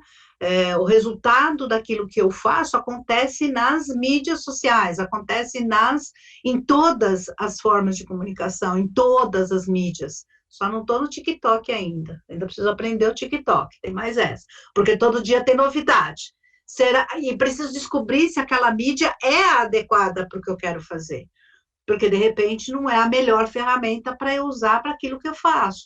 Então, cabe também essa análise. Quais são as redes ou quais são as melhores ferramentas para aquilo que eu quero fazer? Entender o foco de cada uma das plataformas. O YouTube serve para uma coisa, o LinkedIn serve para outra, o Facebook para outra ainda. Então, como é que atua, como é que trabalha cada uma dessas redes? Né? Essas mídias sociais todas, elas potencializam o trabalho da gente. Mas eu preciso saber usar, porque senão eu vou estar publicando coisas em lugares errados e não vou ter resultado. Aí a gente começa a publicar e não tem resultado, e fala, desiste, não vou publicar mais aqui, não faço mais o meu blog, não vou ter mais site, não quero ir para o YouTube, porque nada dá resultado. Tudo dá resultado desde que devidamente planejado, devidamente organizado. Então, eu acredito muito nesse trabalho em redes físicas, de pessoas com pessoas, e que essas pessoas no mundo virtual podem potencializar os seus trabalhos.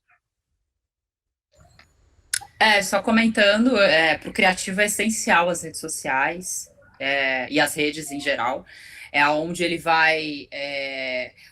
o interessante do mundo digital é que o que você cria e publica, ele fica circulando ali, né, naquele... E uma hora as pessoas vão achar... E se o seu trabalho, se você publicou coisa boa... por isso que é importante a curadoria do criativo, do que ele vai publicar.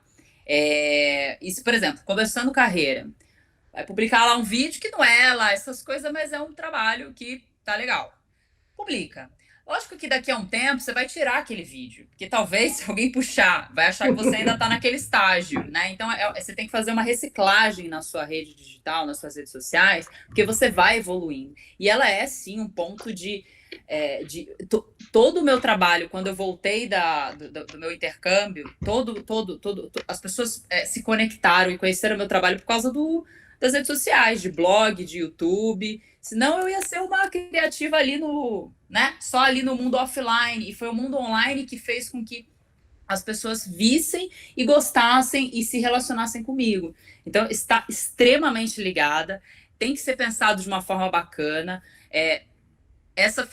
Fica essa dica de você começar a publicar e conforme você já melhorou, já está melhor, tira aquilo que não ficou bom, porque aí vai ter, obviamente, uma maturidade sua, que tudo que você for publicar vai ser bom.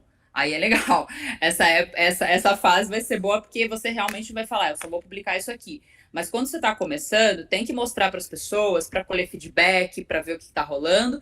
E já o criativo, ele tem uma sede, uma vontade de evoluir muito rápido, muito interessante. É um profissional assim que é ávido por evoluir de um job para outro. Ele não quer, ele quer estar ali melhorando rapidamente. Não é uma coisa, vou fazendo na boa, não. Porque ele olha o mercado, ele olha as pessoas que ele admira e ele quer chegar lá rápido, né? Eu acho que a galera, essa nova geração, são mais rápidos ainda, porque eles têm esse acesso todo, esse hábito todo. Então, eu acho que, além de redes sociais, gente, vocês têm que aprender sobre vendas de si próprio, negócios, como é mercado. Não é só focar no profissional. Tem que ter empreendedorismo, seja que você empreendedor, né, criativo, seja intraempreender na empresa que você estiver trabalhando. Esse aspecto do empreendedorismo tem que estar, na minha visão, ligado diretamente com o criativo, porque para ele ter mais liberdade de decidir se ele vai empreender numa empresa, se ele vai abrir a empresa dele ou se ele vai ficar de freela, né? E ele precisa ter essa autonomia e autoconfiança de que ele consegue vender o talento dele para qualquer pessoa, para qualquer empresa do mercado. Então, eu acrescentaria isso como essencial, além de redes sociais, empreendedorismo, seja qual for. Bom, a Cássia Machado, fazendo um complemento, então, para a Patrícia, pergunta: neste período de pandemia, muitas pessoas precisaram se reinventar, ou seja, precisaram usar a criatividade como meio rentável. Você acredita que, desta forma, o mercado criativo ganhou mais visibilidade e interesse das pessoas?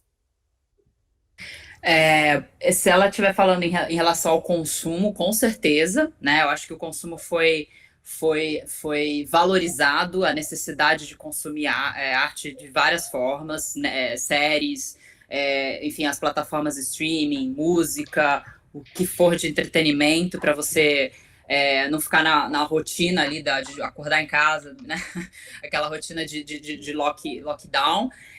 Eu acho que além desse aumento de consumo para os criativos, aí a Rose vai poder falar de algumas áreas, mas as áreas que eu atuo, que é a área que liga diretamente à área de venda, gente, das empresas. Então, qualquer produção que venda um projeto, venda uma ideia, venda um produto, venda um serviço, ela nunca vai sair de rota de mercado, independente da crise econômica.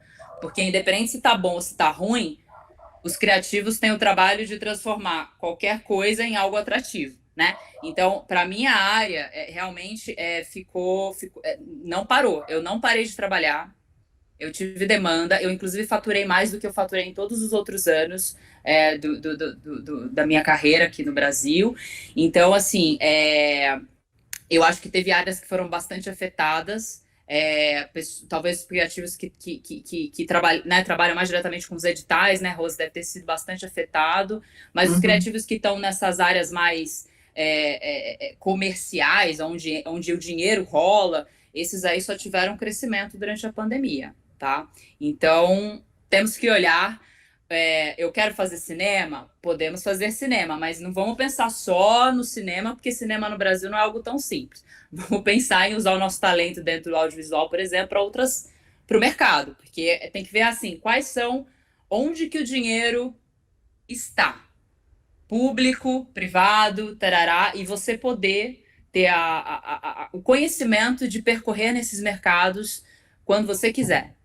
Eu acho que isso é uma das coisas mais importantes para não depender de momentos como, por exemplo, a pandemia acabar com a sua carreira e você entrar em depressão e ficar dependendo só do auxílio do governo, entendeu? Então, acho que é um pouco disso.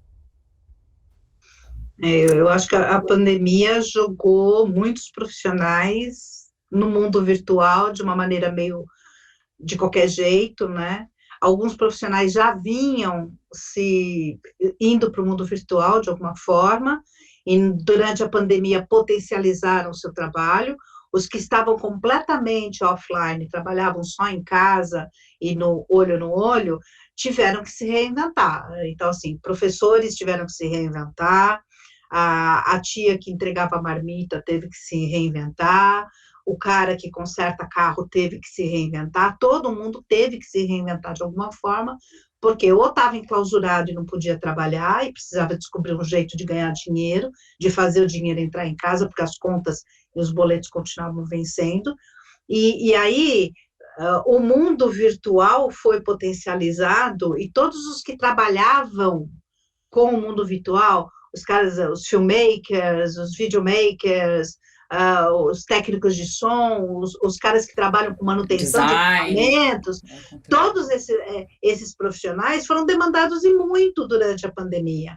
Porque eu tenho uma máquina fotográfica que, né, ela me serve tanto como fotográfica e como gravadora, só que precisa de uma manutenção. O meu computador precisa de um upgrade, eu preciso comprar um celular novo. Então, houve áreas que realmente cresceram demais e outras que sofreram muito diretamente com a pandemia, mas precisaram se reinventar. Tanto que de uma hora para outra a gente começou a ver espetáculo de teatro online, cinema online, aula de yoga online, enfim, foi tudo para o mundo virtual. E agora a gente vai ver uma coisa talvez meio híbrida. Eu acho que a gente precisa se reinventar o tempo todo. Eu, ao longo de todo o meu desenvolvimento profissional, e por conta da tecnologia, e por conta, às vezes, de decisão profissional, eu me reinventei ao longo de toda a minha vida profissional, pelo menos umas 5, 6 vezes. E eu percebo que a cada momento eu preciso estar atenta ao mercado, atenta ao que está rolando, porque se eu não me atualizar, se eu não modernizar aquilo que eu estou fazendo, eu vou esquecer de mim, eu não vou ter trabalho e eu vou ter que me aposentar mais cedo. Então, assim, a gente precisa, muito lá nos antigamente, a gente tirava um diploma e morria com aquele diploma, não precisava se atualizar. Hoje, se você tem um diploma, seja ele do que for, você precisa se atualizar ano a ano, e dependendo da profissão, a cada semestre você precisa se atualizar. Se você não fizer isso, você vai perder no mercado de trabalho, ou no mercado como empreendedor, como empresário, se você não fizer essa atualização. E a criatividade está aí, e você precisa o tempo todo perceber mercado, planejar, usar a criatividade para fazer coisas novas. Não dá para ficar parado, não. Vou dar só um exemplo prático do que a Rosa está falando, que teve até um professor de dança, ele tinha uma academia de dança, e ele falou assim, ele entrou em contato comigo e falou, putz, porque ele trabalhava muito com os editais, Rosa, ele fazia muito editais e eventos, contratavam ele para dançar em eventos e tal. Professor de dança. Eu falei, cara, por que tu não faz uma plataforma? Você tem os professores, tem um espaço lindo, ele mandou as fotos. Faz uma plataforma de assinatura, né, para pessoas que querem aprender diversos tipos de dança. E só que ele teria que entender desse mundo da plataforma, contratar filmmaker para fazer as aulas, se quisesse uma qualidade, etc. Mas você vê, ele tem um negócio que é o conhecimento de dança, a experiência, né? Você pega o currículo ali do cara, Sim. Eu falei, uau, tem os professores, só que ele não pensou em criar a própria plataforma. Mas vai ficar saturado.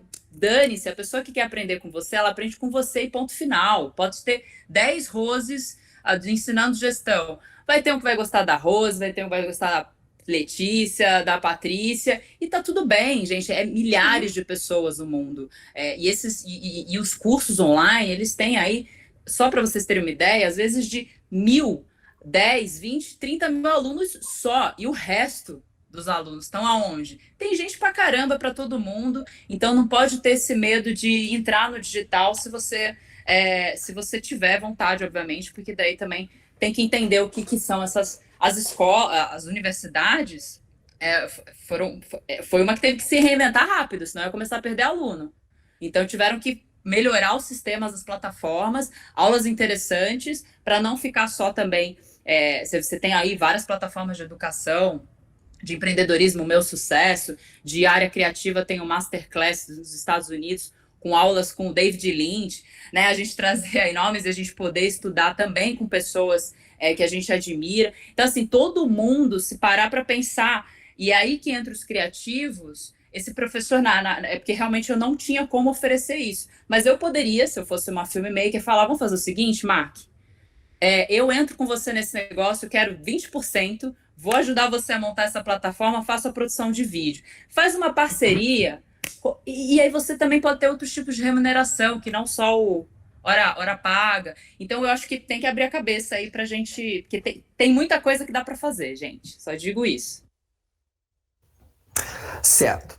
E nos encaminhando para o final da rodada de perguntas, a gente reuniu aqui os questionamentos dos professores William, Jair e Cristiane, que se complementam. É o seguinte: Dicas para quem está na faculdade agora. Como se preparar para tornar-se um profissional criativo e autônomo, capaz de criar suas próprias oportunidades? E como fazer com que as pessoas percebam que investir em criatividade é um bom caminho para o desenvolvimento e que essa área seja mais valorizada, tanto no âmbito privado quanto no público? Vamos começar pela Rosa e depois a Patrícia complementa. O desenvolvimento profissional de quem está... Se eu estivesse hoje na faculdade, né, estou prestes a me formar, eu já estaria finalizando o meu portfólio. O que eu sei... mas eu nunca trabalhei em lugar nenhum. Sim, você nunca trabalhou, nunca de repente fez algum trabalho remunerado, mas você tem uma experiência, você tem a experiência do banco de escola, hoje as empresas valorizam muito o trabalho que você realizou de forma voluntária, trabalhos que você realizou, o teu TCC pode se transformar, pode estar no teu portfólio, enfim, tem como você construir esse seu portfólio, dizendo das experiências que você teve enquanto banco de escola, fora do banco de escola. Fazer com que outros profissionais enxerguem o meu trabalho eu tendo uma vitrine. A minha vitrine pode estar e deve estar online. Hoje a gente tem várias ferramentas gratuitas, onde a gente pode colocar todo o nosso portfólio online. Quando alguém pede, preciso de uma foto, preciso do seu currículo, preciso de não sei o quê, está tudo dentro daquele portfólio num único endereço, basta dar o endereço. O cartão de visita é uma coisa que quase a gente não usa mais. A última leva de cartão de visita que eu fiz está dentro da gaveta, eu não tenho usado. O cartão de visita é legal quando a gente está em evento presencial, mas até esse a gente hoje, né, transforma em QR Code dentro do celular. Então, até o papelzinho, o cartãozinho, né, aquele papelzinho que tinha endereço, telefone, a gente não tem mais. O mundo virtual é o mundo onde a gente se expõe, é onde a gente coloca e usa como vitrine no nosso trabalho. Então, estar nessa vitrine de maneira adequada, né, é muito importante. Postar coisas importantes a respeito do seu trabalho. A Patrícia já falou, né, de repente, eu tenho um trabalho que não é um top de linha, porque eu não tinha, de repente, o melhor equipamento, eu ainda estou aprendendo a fazer, mas você precisa expor esse trabalho de alguma forma para que as outras pessoas conheçam.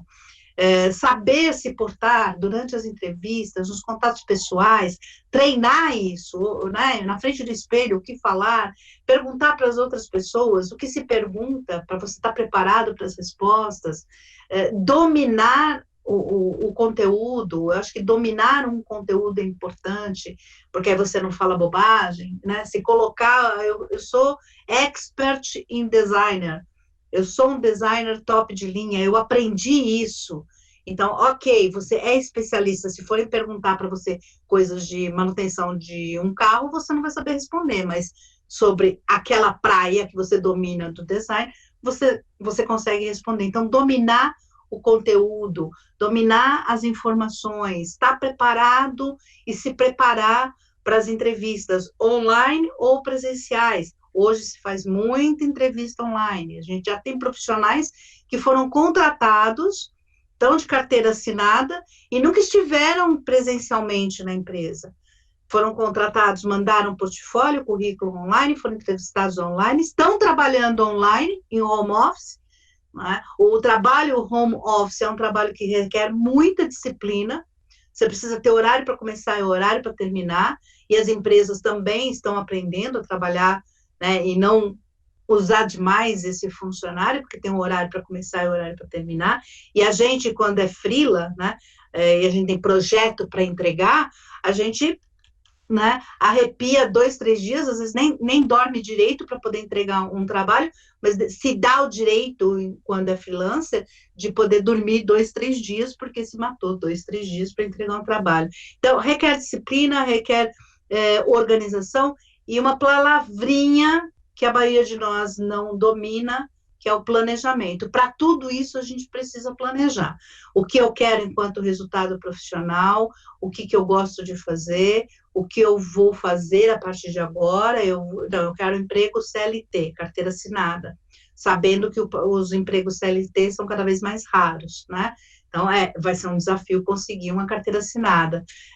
Quero ser freela, vou me planejar para isso. Não, eu vou abrir a minha empresa, vou me organizar, porque a partir do momento que eu tenho uma empresa, eu tenho um planejamento para a empresa e para desenvolvimento dela. Então, cada etapa, e aquilo que eu decidi, eu preciso me organizar e preciso planejar. Não dá para sair desembestado e seja o que Deus quiser. Brasileiro é muito assim, infelizmente, né? A gente joga na mão de Deus e espera que caia do céu o emprego, a oportunidade. Não dá para ficar esperando, a gente pode e deve correr atrás. Eu anotei umas coisas aqui enquanto a Rose estava falando.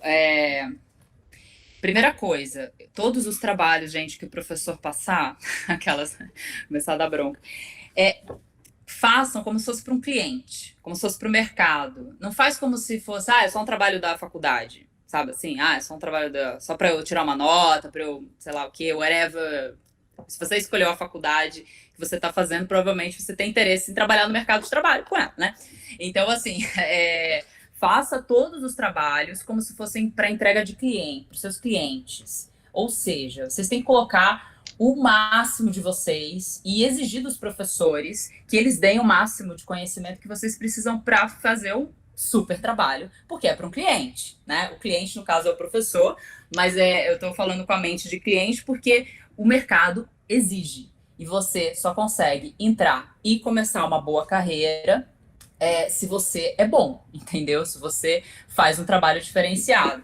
Então, aproveitem o ambiente da universidade para levar muito a sério esses trabalhos. Não façam nas coxas. Eu já estudei, eu fiz a PUC, fiz a EMB, estou fazendo gestão em economia criativa na Belas Artes, e assim, muita gente faz de qualquer jeito, e isso é uma bosta, porque você está gastando uma grana, você está gastando seu tempo de vida.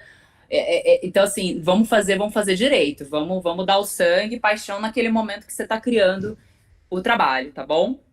Outra coisa que eu diria eu não sei dentro da universidade como é que mas estimular o empreendedorismo. Eu acho extremamente importante falar desse mundo, porque para onde muitos criativos vão, para o mundo dos freelancers, abrir seus próprios negócios com outros criativos. Então, eu acho que para a universidade, eu diria que ter um núcleo de empreendedorismo, estimular essa veia empreendedora, isso é muito forte aqui em São Paulo. Não sei como é que é aí na cidade de vocês, mas isso é para o mundo, tá, gente? Então, alunos tenham interesse em saber mais sobre negócios e empreendedorismo, como é que funciona essa parte de planejamento, gestão, como fazer dinheiro com o trabalho de vocês, e a universidade criar projetos onde os alunos possam ser aí bons empreendedores, seja intraempreendedor, seja freela, seja abrir a própria empresa no futuro. Outra dica, trabalhar o quanto antes. Então, assim, tentem entrar no mercado o quanto antes, quanto mais jovem, melhor. O que eu diria para você entrar para o mercado de trabalho? Eu vou contar o case do meu irmão, porque ele é jovem, é da geração de vocês, ele tem 22 anos, e assim, ele, graças a Deus, acabou conseguindo várias coisas. E qual foi a primeira coisa que ele fez? Ele decidiu se especializar na área de animação 3D, área criativa, estudou, se dedicou muito para criar projetos, fez um portfólio maravilhoso, entrou em contato com as empresas que ele gostaria de trabalhar. Foi lá e mandou um e-mail, falou: oi, estou procurando estágio, esse é o meu portfólio. Quando viram a idade dele e o nível do trabalho dele, que era muito bom, falaram: vamos conversar. E ele, de cara, foi chamado para trabalhar em 2 multinacionais, inclusive agora que ele saiu dessa empresa, ele foi convidado para trabalhar e ter o visto de trabalho em Nova York, né, porque ele teve uma evolução rápida. Assim, ele se dedicou muito, gente, e ele organizou o portfólio dele. Eu falei: Eric, publica. E aí ele publicou, deixou tudo bonitinho, e não tem outra. Quem tem talento, se você está na área que você ama e você tem talento, o que é talento? Ter facilidade em criar aquilo ali naquela área criativa. Você consegue fazer isso sem dor, sem tanto sofrimento, tá? Sai gostoso, você fica feliz. É difícil, mas você faz com uma certa facilidade, vamos dizer assim. Tem dedicação, mas sai com uma certa facilidade. Então, eu diria para você organizar o portfólio, tudo que vocês estão fazendo, ser bastante autocrítico e olhar os melhores e falar: eu quero me aproximar disso. e começar a, de fato, mandar e-mail para as empresas e apresentando esse portfólio maravilhoso, porque as empresas querem gente boa e gente jovem, tá? E por último, tem o lance das Rose, de planejar, eu acho extremamente importante. Eu não planejei muito bem a minha carreira e eu me arrependo demais disso. Então, eu fui muito brasileira, Rose. Eu fui deixando a vida me levar, eu fui experimentando muito, e eu acho que se eu tivesse tido um planejamento, eu estaria no outro patamar hoje de trabalho, de organização, a ponto de não ter que recusar trabalhos, entendeu? Isso, na verdade, é uma falta de organização, de eu não ter treinado uma equipe que pudesse atender algumas partes da produção criativa que não tivesse a minha presença. Então, eu estou me desenvolvendo rápido para solucionar esse gap, porque eu não planejei esse crescimento, essa carreira como eu acredito que eu deveria estar planejado. Então, pensa sim sobre isso, faz uma reflexão. Eu quero trabalhar 1 ano numa empresa, 2 anos, beleza, qual?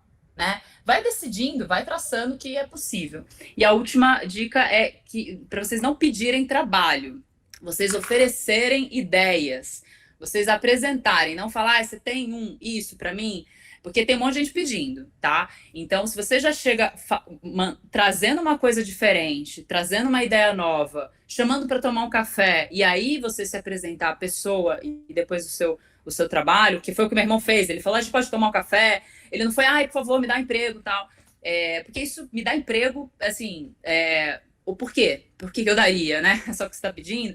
Então, assim, tem que chegar com um approach mais atrativo, né? Mais interessante. Para a pessoa falar, nossa, que trabalho interessante. Deixa eu ver o que ela quer. Deixa eu marcar uma call. Então, ter esse gingado aí de ser mais atraente do que só mostrar desespero e preciso fazer o estágio para ontem, tá? Desenvolvam-se. E só para finalizar aqui, os livros, senão eu vou esquecer. Esse aqui, Creative Economy Entrepreneurs, é um livro, gente, que vai falar sobre startups de criativos. Então, são vários cases e tudo que gira em torno do empreendedorismo criativo, tá? Super recomendo. Esse aqui, Somos Todos Artistas, vai falar das dores dos criativos, tá? A Arte da Criatividade vai fazer provocações sobre o ser criativo, sobre o comportamento criativo. Cidades Criativas tem vários volumes para você entender muito o que a Rose domina, que são a criatividade aqui no Brasil na prática. Hobby como artista é mais para dar uma destravada aí no day by day. Esse aqui, Economia Criativa, é quando a gente está falando de dinheiro, de mercado. Então, é um livro referência, inclusive o que vocês viram no trailer é o John falando. Eu fui até a Inglaterra entrevistar ele, e ele é um cara incrível, não é só o livro, é um cara simples, prático e que acredita muito no criativo como solução aí para muitos dos problemas. Esse aqui também é legal, da Belas Artes. Sugiro, inclusive, aí, a universidade, se vocês quiserem fazer um livro contando a visão dos professores, eu adoro esse tipo de conteúdo e enriquece muito para os alunos, tá bom? Então, alguns livros, depois, Paty, se você quiser, eu, mando de forma organizada para você mandar para o pessoal, tá bom? É isso, obrigada, gente. Bom, desde já, Rose e Patrícia, agradecemos por levantarem questões tão importantes nesse debate. E antes do encerramento, eu passo a palavra para o professor William Araújo. Eu só queria agradecer vocês duas, agradecer a todo o público também. Tivemos uma ótima audiência hoje à noite. Acho que tá aí, né? A gente fica inspirado quando escuta vocês. A gente olha para os avatares dos nossos alunos aqui e vê muito potencial. Tem muito aluno nosso aqui que é artista, que atua em muitas áreas, né? E a gente espera que com essa centelha que foi lançada por vocês duas, a gente possa ver novos projetos surgindo, novas colaborações em diferentes áreas, e com certeza vai ser muito importante a partir de agora no nosso curso. Então, muito, muito obrigado por toda a generosidade de vocês em fazer essas duas falas muito, muito boas, e começamos em ótimo estilo a nossa 26ª Semana Acadêmica. Uma boa noite, e John, acho que tu vai fazer o encerramento agora, né? Isso mesmo.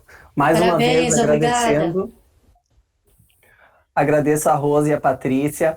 E agradecemos a presença de todas as autoridades e aos demais aqui presentes. Assim, encerramos nossa primeira noite da Semana Acadêmica dos Cursos de Comunicação Social. Até amanhã!